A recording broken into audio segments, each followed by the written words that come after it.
কলকাতায় ফের ভয়াবহ অগ্নিকাণ্ড। সোমবার দুপুরে আচমকাই পার্ক সার্কাস স্টেশনের কাছে একটি কারখানায় আগুন লাগার ঘটনায় আতঙ্ক ছড়িয়ে পড়ে, যার জেরে দুপুর থেকে প্রায় বহুক্ষণ শিয়ালদা দক্ষিণ শাখায় ট্রেন চলাচল বন্ধ ছিল।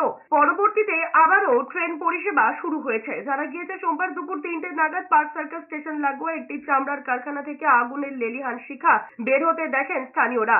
এরপরেই স্টেশনের 4 নম্বর প্ল্যাটফর্মে টিকিট কাউন্টারে আগুন ছড়িয়ে পড়ে।